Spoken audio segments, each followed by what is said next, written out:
Na kala niyamo yatra na deshasya stalasya cha yatrasya chitrang ramate tasya dhyanena kevalam atmatvena shivasyasau shivasayujyamapnuyat. Where one's mind revels in the thought on Shiva, irrespective of restrictions of time, place, or location, there he will attain union with Shiva by sheer contemplation, becoming one with Shiva himself. Atisvalpatarayu shrir bhuteshang shadipopiyaha Saturajahamasmiti vadinang hanti sanvayam. Even a minor deity has power by virtue of being just an aspect of the Lord of all beings. Though enjoying very little glory and even less lifespan, he destroys together with their kith and kin those who babble, "I am the ruling sovereign."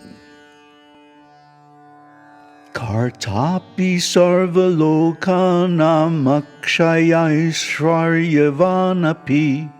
Shiva shivohamasmiti vadinang yang cha kanchana atmana sahatadatmya bhaginang kurute brisham. On the contrary, Lord Shiva, though he is the creator of all the worlds and possesses infinite power, bestows greatness on the person who says, "I am Shiva," conferring identity with him. Dharmartha kama mokshanang parang yasyata yena vai munayas tat pravakshyami vratang pashupata bidang. I will explain to you the vow called Pashupata, by which the sages attain the fulfillment of righteousness, wealth, desires, and release, the four values of human life. Kritvatu virajang dikshang bhutirudrakshadharinaha japanto vedasarakyang shivanama sahasrakam. Undertaking the blemishless vow to propitiate Pashupati and silently meditating on the 1,000 names of Shiva, which are the quintessence of the Vedas, wearing the Rudraksha and Bhasma, sacred ash. Sangtyajyatena martyatvang shaiving tanumavapsyata Tata prasanno bhagavan shankaro lokasankaraha bhavatang drishyatametya kaivalyang va prasadyati. Thus setting at naught the incidents of mortality and obtaining the very form of Shiva, the devotees are blessed by Lord Shankara, who always dispenses welfare to all. Appearing before you so that you may see him with your physical eyes, he will bestow release on you. Ramaya dandakaranye yat pradat kumbhasambhravaha tatsarvang vapravaksyami shrinudvam bhakti yoginaha.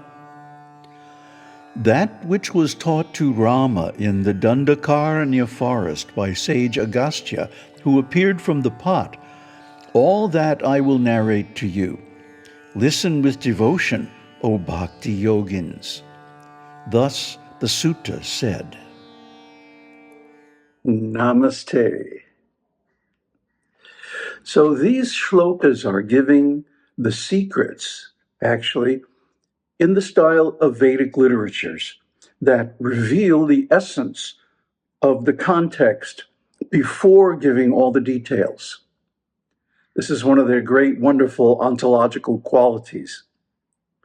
So he says that when one's mind revels in the thought of Shiva, without any consideration of time, place, qualities, nature, or anything.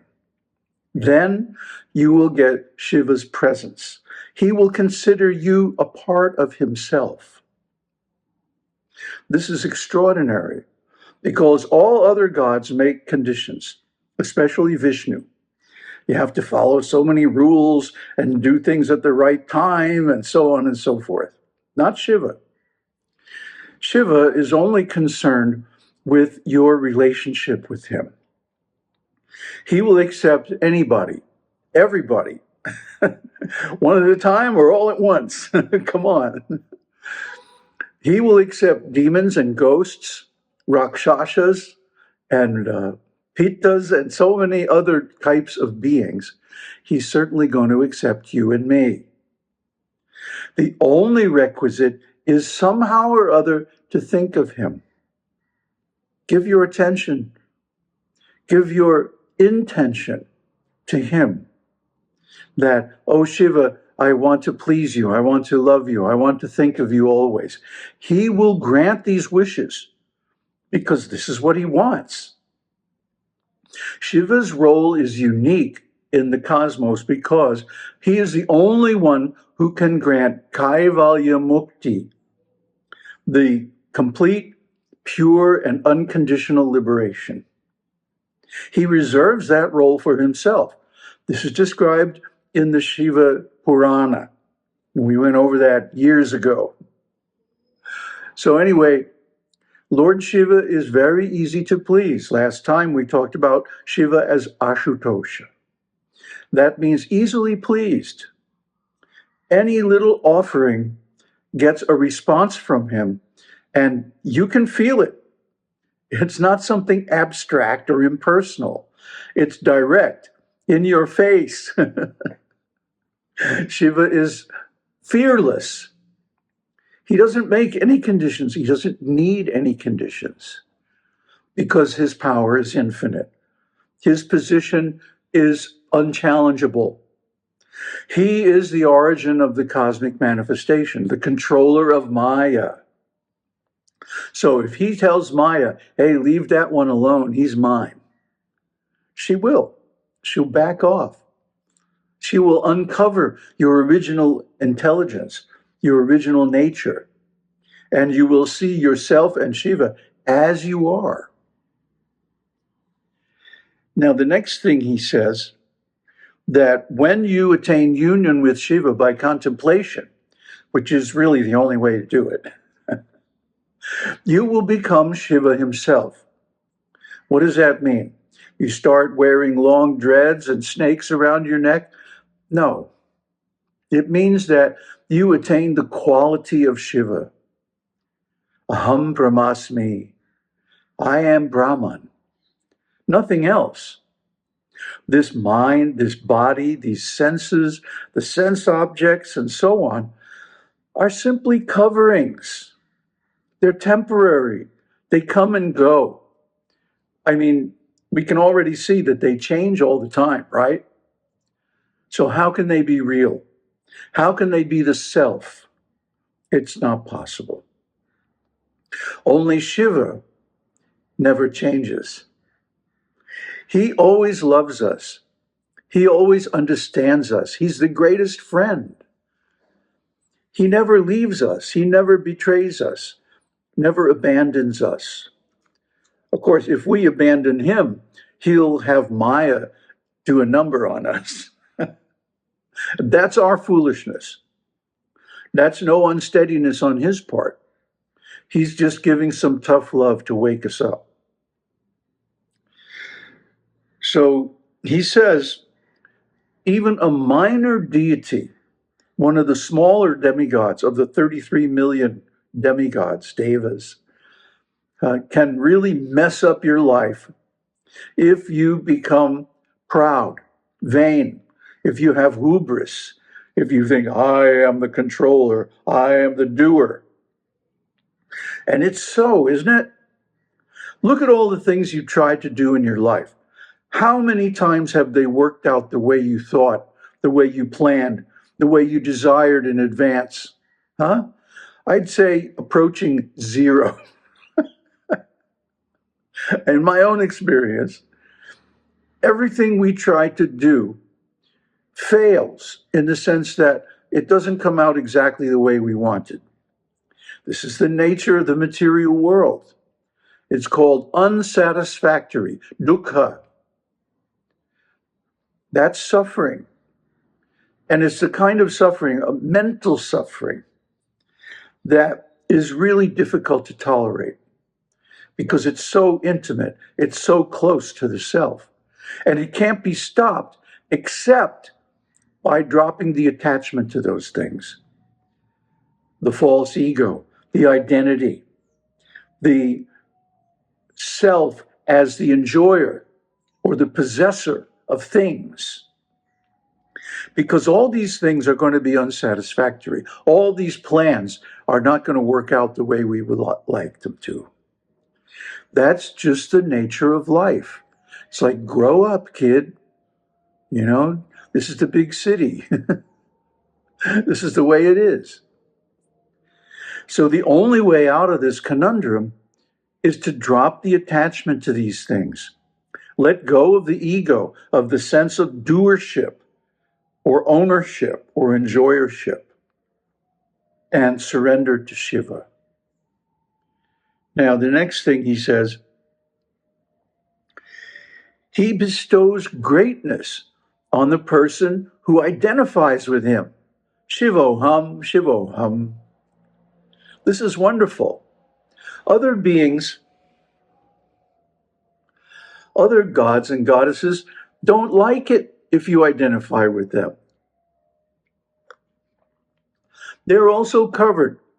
They also think they have an individual identity different from everybody else. But Shiva is not hung up on that at all because he's Brahman.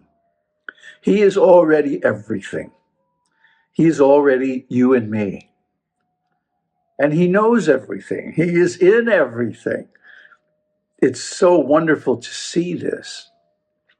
And then what does he say?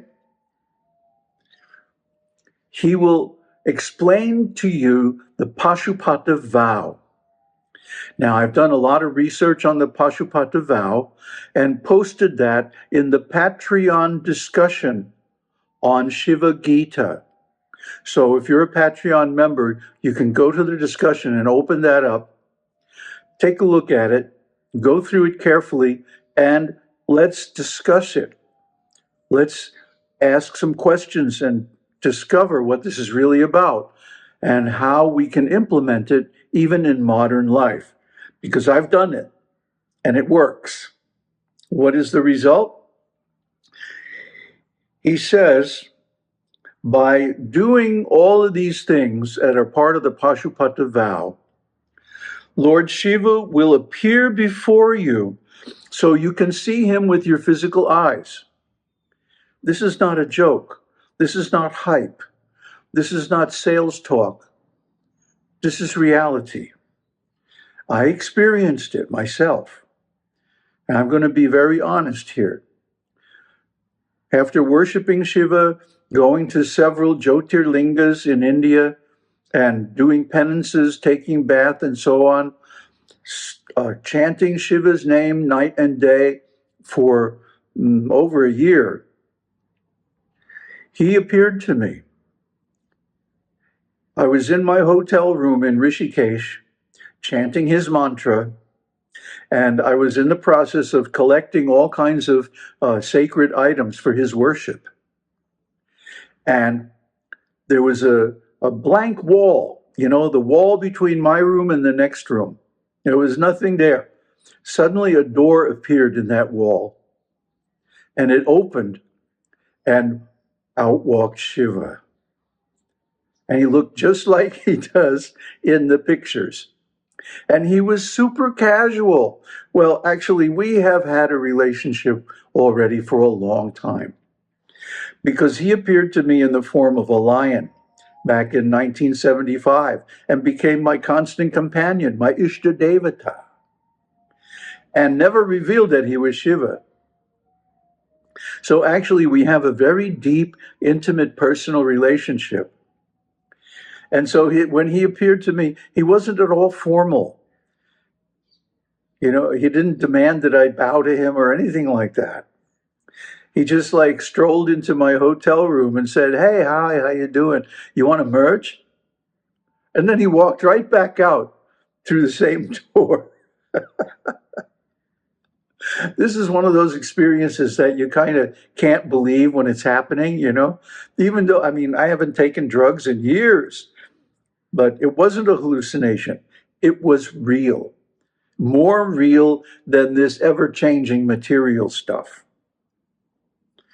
So actually, this happened. And I can say Shiva Hum because I know I am Brahman. I am the consciousness that underlies the entire manifestation. How could I be anything else? The rest of this stuff, the mind, the body, the senses, their objects, the environment, all this stuff is temporary. It's going to go away at the time of death, if not before. So, not to be attached to it, not to identify with it, especially, but to use the things that we happen to have in the worship of Shiva, our body, our mind, whatever possessions we may have, and so on, that leads to the ultimate perfection of complete liberation. Aum Tat Sat. Aum Shakti Aum. Aum Namah Shivaya.